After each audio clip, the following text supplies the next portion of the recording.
Hi, this is Matt with the Intergalactic Herald. Welcome to my StarOS Week in Review podcast. This is podcast number 148. Any articles or videos mentioned can be found on my website at intergalacticherald.com. Just look for weekly recap newsletter 196.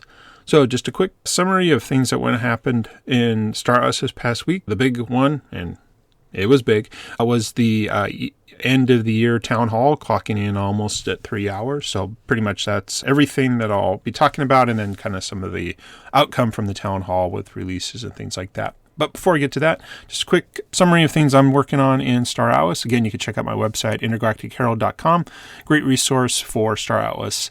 Things like my guides, beginner guides for getting into crypto and playing StarOS, directories of things like guilds and content creators and tools, recaps, the newsletter, and AI summaries of the events.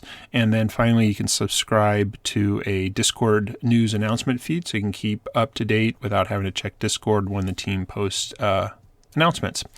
Also, I do have a StarOS merch store at intergalacticgear.com. Very low selection. Sorry, just haven't had a lot of time to work on it. It's hard enough just getting the e-commerce stuff working, let alone putting the products in there. But anyways, you can check that out at intergalacticgear.com.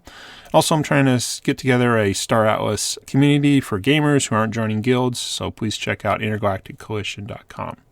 So let's get right into it. Again, the big thing, the Atlas Brew, was superseded by the year-end town hall. Like I said, it was almost 3 hours. So I'll kind of go over what was there. Couple of great resources if you want to. One, of course, is the full recording. StarOS TV's YouTube channel has that. Afia did a written summary of that, so you can check that out there. Link to that is in my newsletter 196. And then I do have I think it clocked in about 7 or 8 minutes, AI summary of it. I actually listened to the summary before I actually watched the town hall, and I have to admit, AI did pretty good job. So if you definitely want to get just the highlights or the too long didn't read summary, that's really great. Again, if you're listening to this podcast, you probably already know that, but if you find this through another source, you can check that out. So anyway, so they started the town hall with a announcement of a partnership with Tether, who I guess produces a coin called USDT. So that was there. They didn't give all the details on that, but again, apparently it's been something in the works there. So that was their big announcement type of thing. Next, they went into the HoloSim Chapter 2 release. They did say that should be coming out in January. One of the team members working on that gave some visuals on different changes and things like that. They did also mention that the Tether might be a sponsor of that, so great. Next, they talked a little bit about, and in context to the time, definitely was a little bit on the Zinc, the new official season has started called Origin. One thing that was mentioned early before they actually got to was that they were fine with that this is kind of maybe only going to be focused on the StarOS community.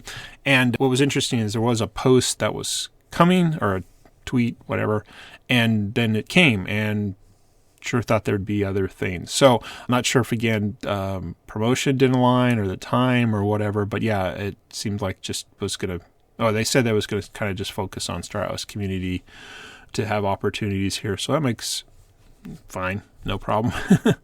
Again, they did remind that this will be the part of the official airdrop, so any experience here earned during the next period of time will go to that. They did add claim stakes to it, so if you have claim stakes, those will actually start earning experience. There was some additional information about the multi-pass, and again, I guess this is related to the thing that you can purchase, and then I guess it has its own set of leaderboard and experience, so it kind of seemed cool that it kind of had its own area of things.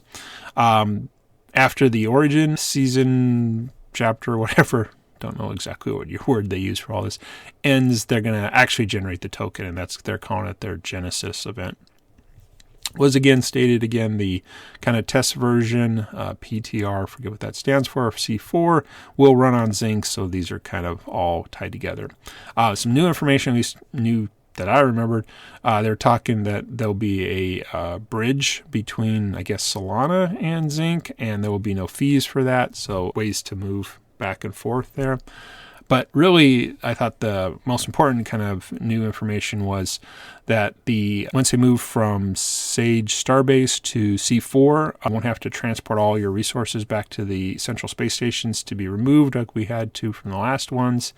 So things will just, I can't remember if I think they said that would all just automatically go back, and then there would just be like a single button click and boom, you're all into C4. So I think that's really good. Definitely takes away a lot of the consternation that we all had trying to move stuff around, or just in my case just stop playing because it just wasn't worth it to spend all that resources just to get it back. So I'm glad they're doing that. We shouldn't be penalized for playing. So, and then they did mention that the validators for the Zinc blockchain will be now open, and they're going to have some workshops coming up to explain more of that. So again, there was some new information. It just wasn't a large segment. Next up, we had information on the economy of Star Atlas. Most of this seemed like it was addressed at the Economic Forum a couple weeks back. So at least to me, it felt kind of like a recap. So that seemed fine. They did mention, again, this is just because I'm interested in it more, that they're going to change the redemption recipe for some of the ships. And again, I finally looked at it and it was totally just, the numbers were so high. Don't know what the new one is, but they did say in like the last 3 months, nobody had redeemed any ships. So I'm be interested to see what that actually comes out to and see if those are obtainable again or not. So, and then they moved into C4, but again, this was a very small segment, and actually it was quite in depth in the sense of information. So one, I guess apparently they did have an internal target date of summer, July, to get this out, and just it didn't happen. I don't know. They didn't really express why, but I kind of putting two and two together, it seemed like it was that it's so complex, it just took a lot of time. So I gave some updates. I was just reading off a list of things that were already ready to go. And it sounds like most of the work is still related to the user interface, which of course makes a ton of sense. Get the blockchain stuff, get the technical stuff, and then you do the UI user interface last. Again, even though dates shouldn't be mentioned, they were mentioned, but in framing it that it's possible in January, but not probable. So we'll see. But again, I think I had speculated before that since C4S were on Zinc and Zinc had to come out, it seems like one had to come before the other. So we'll see where all that comes. Next, they moved to the kind of final two sections, but these were the most lengthy of it. And it was one showing off a whole bunch of stuff in the new version of the UE5 game. Things like combat skins, new weapons, new maps, new modes of play. A lot of information there. I admit after 3 hours, and I'm listening to this late on a Friday night, I just started fast forwarding. Not that it wasn't interesting. It was just watching somebody else play a video game. So, but Aphia's kind of article about this goes into more depth about the different modes. So definitely want to reference that if you wanted to learn there. And then the last big section was going through the Gallia. This was, again, shown a little or teased at, I think, a Lore Keepers a month or two ago, that, again, this would be kind of a single-player game in the UE5 version, but they wanted to change it so there would be some progression and it'd be very story-driven. I admit, too, I fast-forward through that section a lot. But of the ones I did see, it looked very interesting. I'll get into it when I kind of talk more. So that was pretty good. And then they ended up with kind of two final announcements. One, apparently there's some, and they were kind of vague on this, that be a partnership with someone who's going to help develop their own virtual world within the Star Atlas. So we'll have to see where all that comes from. And then that the graphic novel core is finally going to happen, maybe since about a year and a half ago. So it sounds like they might be releasing those again starting in January too. So anyway, so there was a whole lot there. Again, it was 3 hours. Lots of great information. A great, not recap, but great kind of status report of where all the development is going into the end of the year and then into next. Since then, some of the marketplace changes for the, operation, anyways, the repricing and things like that. So of the fact that now some of the ships are for sale at different prices. I don't know if the buy ships have came. Definitely some claim stakes are now available. So anyway, some of those economic changes that were mentioned were already applied. Let's see, was there an announcement in the Discord? I think there was. I can't remember. So anyway, so that's already happened. The UE5 update has already been released, so that's also available. And then as of Friday, the Ecom report was released. Haven't had a chance to look at that. And then finally, the team announced they're taking their 2-week winter break. So anyway, it was a jam-packed week in the sense of wrapping up the year, taking a break for the team, and going from there. So that was sort of the week. Let me kind of talk sort of about my kind of thoughts on the state of Star Atlas for this past week. The Tether announcement was interesting, but I never heard of them before. Again, I'm not a total blockchain person, so I vaguely understand that USDC is kind of like a dollar and it's pegged to the US dollar, so it is.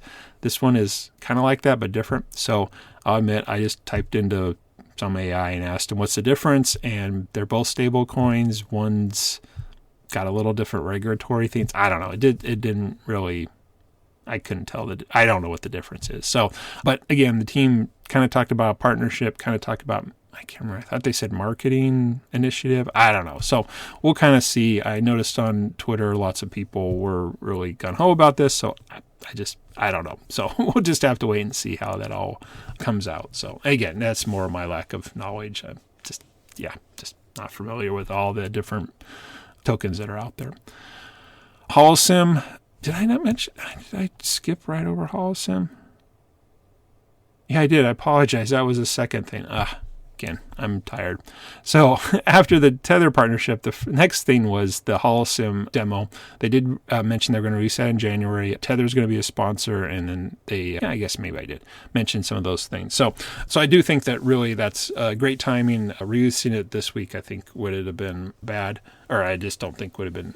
I think more opportunity for another launch that.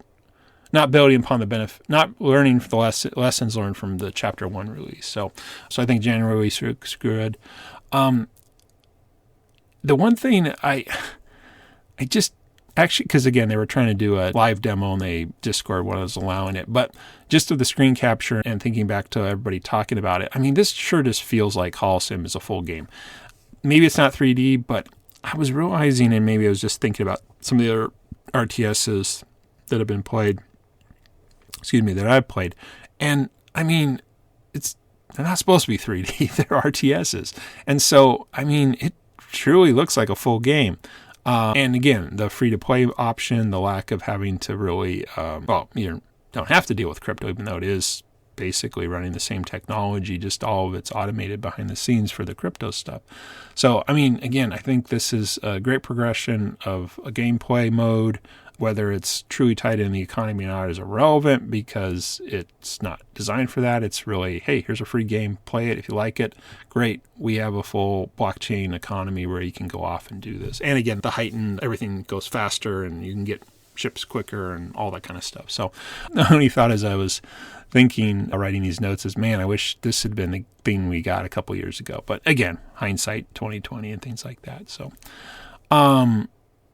on Zinc, it was kind of interesting that wasn't being promoted, but I guess it's fine. I mean, there was talk about influencers and all this kind of stuff. So again, maybe something changed. Maybe it doesn't really matter if we know or not. Again, as a person already in Star Atlas, getting more of these tokens airdropped, I mean, the smaller pool, hopefully more information. So I don't know. We'll just have to wait and see how this all pans out. And again, maybe it's a soft launch and there'll be more information in January. Who knows? But related to Zinc, this transition from Sage to C4 and the bridge and everything's single button click and everything just shows up. I mean, that's all great. So I'm glad that this one's much more like not even an issue, just sort of happens. So that's cool. On C4, I guess in retrospect, I didn't think it would come out, and so not really surprised that it didn't come out. Also knowing that Zinc had to come out, and again, it just came out the day before. But I think it was more of the thing that, even though they didn't talk a lot about it much here, they pretty much have mentioned, it's a big deal. It's going to take a while, but everything's progressing forward. It's just taking longer, and we're definitely looking to have it come out. Question is exactly when, but they did say that, again, C4 is supposed to be the thing that drives all the transactions on Zinc. So, I mean, these are really tied at the hip and have to come out together. So, again, and now we know it's just waiting for the UI, user interface thing. So, again, in kind of reflection, it all sounds good. And again, wouldn't have made much sense to set out a demo this week when the team's going off. So it is too bad it wasn't early in the year, but overall, C4 as a concept, as the gameplay, as the logistics that we've been seeing over this past year, yeah, it all makes sense that this is the next logical progression of the development of the 2D version, the economy, and things like that. So, and partly just because it's more complex, and that's what we've seen on that kind of phase of the game, that it just keeps getting more interesting, more complex, more things. As I mentioned before, I'm kind of thinking I'll be much more into the claim stakes side. So, yeah, this just feels right. I mean, there hasn't ever been that. So, rated to the UE5, tons of new changes and things like that. And like I said, unfortunately, I kind of skimmed through some of the video. It just, not that wasn't interesting.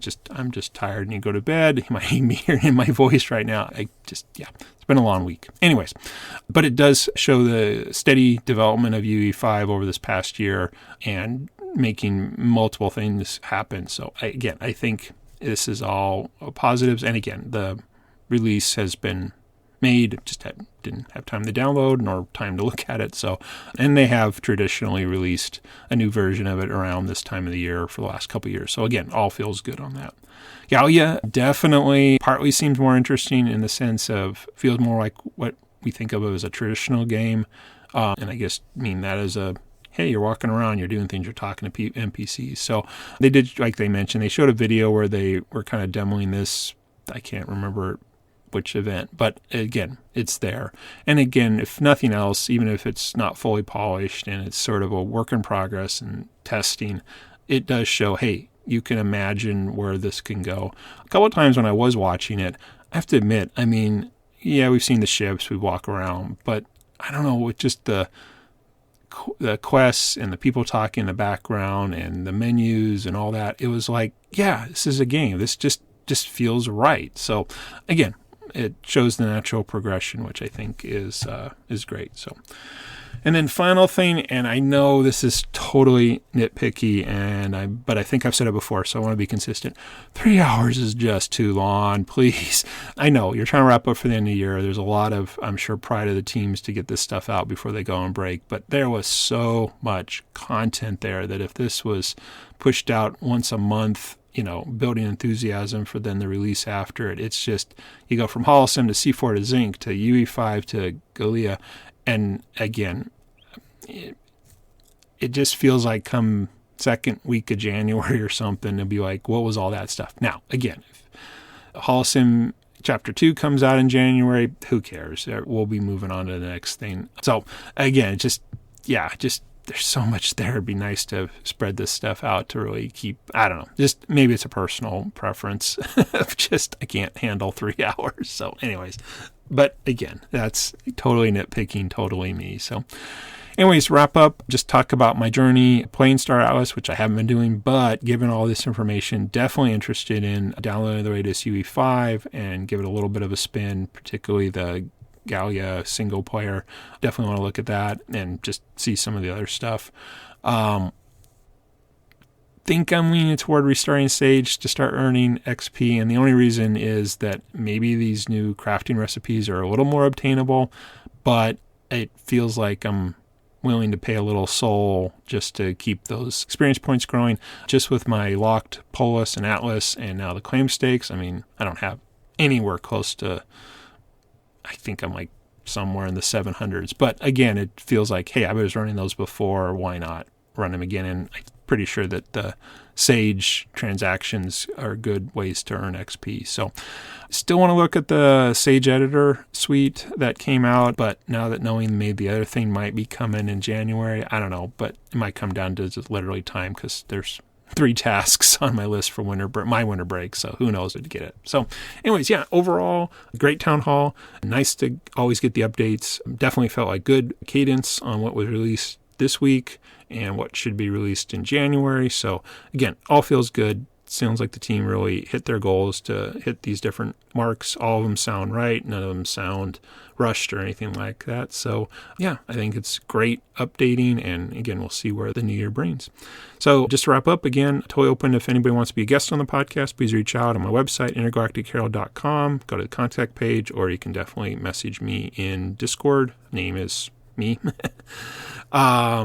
Also, while you're at my website, Intergalactic Herald, do check out any of the resources I have there, guides, directories, recaps, Discord newsfeed. If you want a Star Atlas mug in the United States, please check out intergalacticgear.com. And again, love to get a community of Star Atlas gamers together that aren't joining guilds. Please check out intergalacticcoalition.com. And that's it of this week in Star Atlas. Just as a tease, since the team's going on break, there won't be any Atlas brews, they said, so highly unlikely there'll be much content out. However, I've decided to keep with the thing I did last year, which was a year-in review thing. So should be recording that, schedule it into kind of two parts, first half of the year, second half of the year, and try to release those on the next couple weekends so I can, batch those up, and yet you'll still have some content you can listen to and kind of look back. During the town hall, the team specifically said they weren't going to do a recap, so I thought that also could be just kind of cool to go back through. Got my list of all the events that came out with the dates, so I'm ready to go on that. So probably record that first part next week, and then I'll queue up part 2 for the next weekend, and then theoretically, once that occurs, they'll be back working, and we should have some more content for that, so I can keep my weekly podcast going. So anyways, can't guarantee I'll do all that, but I think I will. So anyways, look forward to that, to keep your Star Atlas content for the next couple weeks while you're potentially celebrating the holidays and things like that. So anyways, this is Matt with the Intergalactic Herald. Have a great week ahead. Talk to you later.